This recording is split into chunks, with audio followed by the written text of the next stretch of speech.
इनका जो सवाल है कि रोड से सटा हुआ मेरा एक जमीन है जिस पर मेरा घर बना हुआ है, वह जो है जमीन 1956 से जो है अनाबाद बिहार सरकार के नाम से चला गया है और अवैध दखल में मेरे परदादा के नाम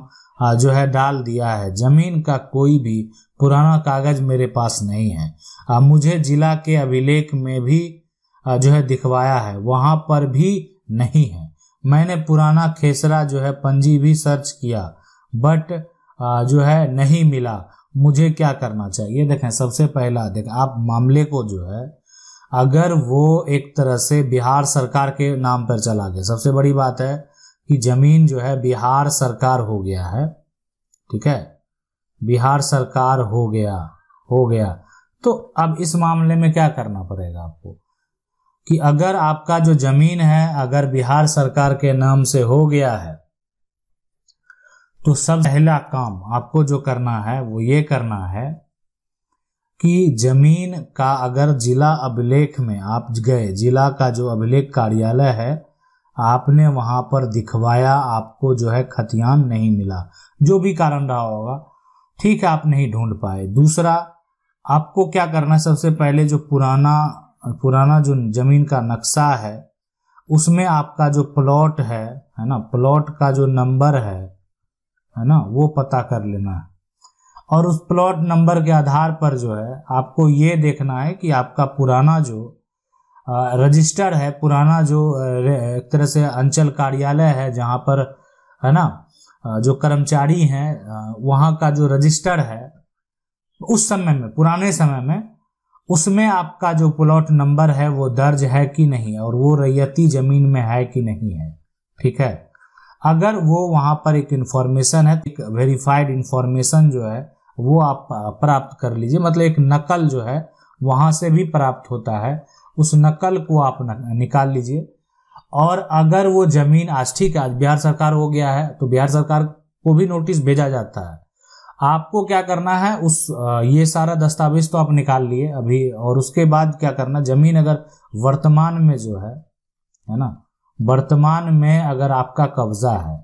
आपका जो है उस पे क्या है, कब्जा है, आप उसका उपयोग कर रहे हैं, सरकार उसका उपयोग नहीं कर रही है, तो आपको क्या करना पड़ेगा, सिविल कोर्ट में आप केस फाइल करेंगे, सिविल कोर्ट जाएंगे, ठीक है, सिविल कोर्ट में केस फाइल करेंगे, सरकार को नोटिस किया जाएगा, ठीक है, सरकार को जो है नोटिस करना होगा। तो सरकार को नोटिस भेजा जाएगा, सरकार से जवाब मांगा जाएगा कि देखें कि आप बताइए हमें कि ये जमीन जो है आप किस आधार पे सर्वे कर जो है दर्ज करा दिए, जबकि ये पहले से रैयती है। आपके पास जो है कोई ऐसा दान पत्र है जो आप सरकार के नाम से अब जमीन को रजिस्टर करा रहे हैं। तो अगर इस प्रकार किसी भी प्रकार का कोई भी कागजात अगर नहीं पाया गया, ठीक है, अगर कोई भी कागजात नहीं पाया गया तो समझ लें, तो अगर मान लेते सरकार के पास जो है, सरकार के अधिकारी के पास, वो भी अपना रजिस्टर निकाल के देखेंगे, कोई भी जानकारी अगर नहीं मिला तो फिर डिग्री आपके पक्ष में होगा और आप केस जीत जाएंगे और उसके बाद वो जमीन पर पूरा मालिकाना हक जो है उस डिग्री के आधार पर आपका हो जाएगा और भविष्य में आने वाले किसी प्रकार का कोई भी सर्वे अगर होता है तो उसमें फिर से आपके जो है नाम जो है वो जोड़ दिए जाएंगे। तो ये पूरा प्रक्रिया जो है आपको फॉलो करना होगा, ठीक है। यानी नकल आप समझ गए होंगे कि कैसे निकालना है। आपको पुराना नक्शा अगर नहीं मिल रहा है तो आप जो है कोई ऐसे अमीन, जो निजी प्राइवेट अमीन है आपके क्षेत्र में, उससे बात करें कि आपको पुराना रिकॉर्ड देखना है और साथ में पुराना नक्शा जो है वो भी एक तरह से प्राप्त करना है, तो वो आपको दिखा देंगे। बहुत लोग उसका नकल जो है एक तरह से उस पर उतार के रखते हैं इंफॉर्मेशन जो है, ताकि लोगों को जानकारी दे सके। कह रहे हैं कि मेरी माँ को दादाजी ने कुछ जमीन जो है एक तरह से रजिस्ट्री कर दिया, लेकिन मेरे चाचा लोग जो है उसी जमीन को दोबारा रजिस्ट्री कर दिया। दादाजी अब जो है चाचा लोग पे जो है सूट किया, क्योंकि वो लोग उसी जमीन पर जो है घर बना के रह रहे हैं। 144 दफा यहाँ पर लगने के बाद जो है कंस्ट्रक्शन का काम जो है कर रहे हैं। क्या कर रहे हैं हम देखें। सबसे बड़ी बात है कि दादाजी जो है, अगर दादा यहाँ पर जी जो है दादाजी, अगर वो जो है एक तरह से रजिस्ट्री जो जमीन किए हैं, ठीक है,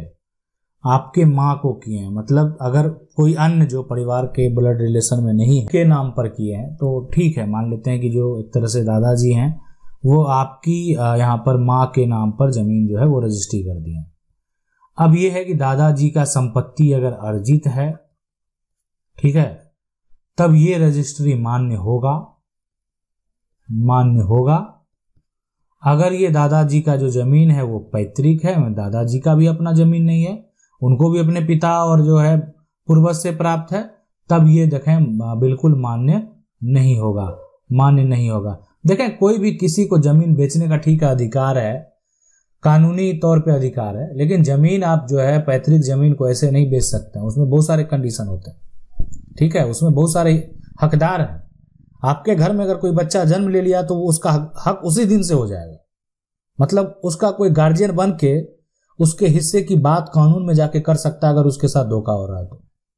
तो ये अधिकार है, ये पैतृक संपत्ति है, ये पैतृक संपत्ति का अधिकार है। कोई उसी के साथ गलत नहीं कर सकता, अगर गलत करेगा तो फिर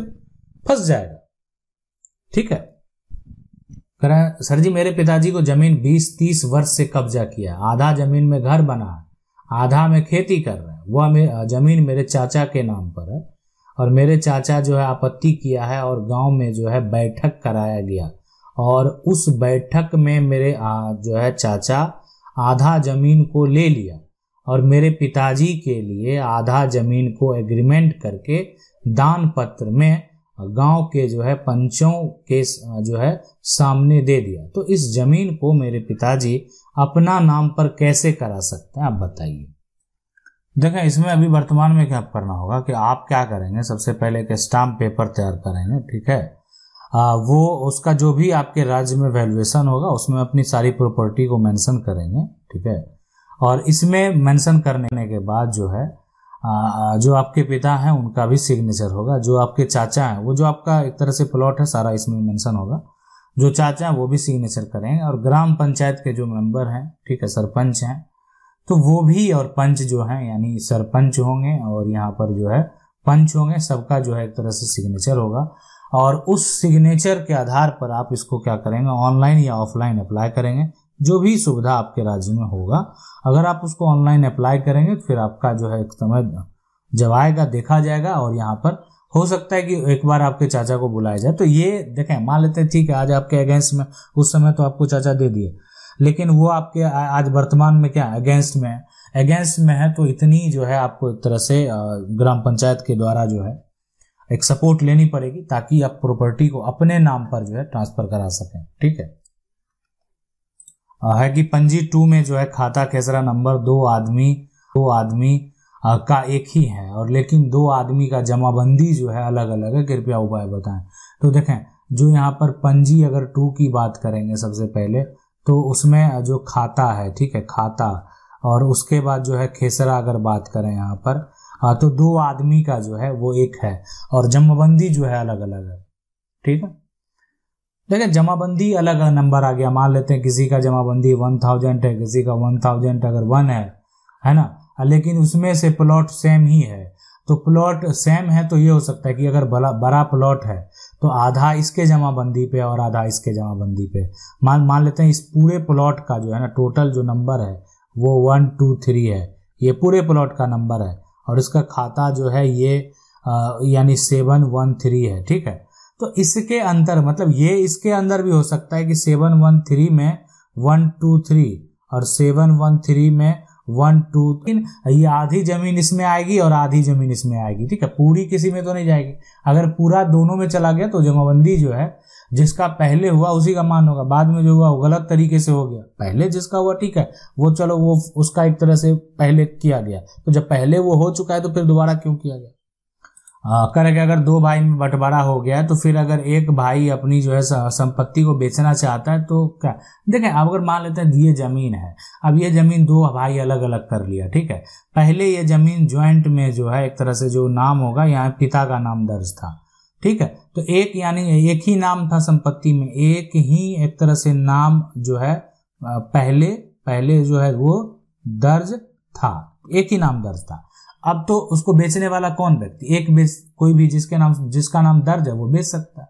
लेकिन अब जो है यहाँ पर बेटा का नाम आ गया, यानी ये बेटा जो है बड़ा है और ये बेटा जो है ये छोटा है। तो छोटा जो है यहाँ पर वो भी बेटा आ गया और बड़ा बेटा भी आ गया, दोनों का नाम दर्ज है। ठीक है, बड़ा बेटा का भी और छोटा बेटा का भी। तो अब इसमें से अलग अलग ये जमीन अब हो गया। ठीक है, ये टुकड़ा अलग, ये टुकड़ा अलग, मतलब दोनों अलग अलग जो कागजात हैं वो तैयार हो गए हैं। तो जब कागजात अलग अलग हो गए, है ना, दोनों की प्रॉपर्टी अलग अलग हुई, दोनों के अलग अलग नाम हो गया, बंटवारा रजिस्टर तरीके से हो गया, तो बेच सकता है। कोई भी अपनी प्रॉपर्टी को बेचने के लिए, अपने हिस्से की प्रॉपर्टी को बेचने के लिए वो स्वतंत्र है।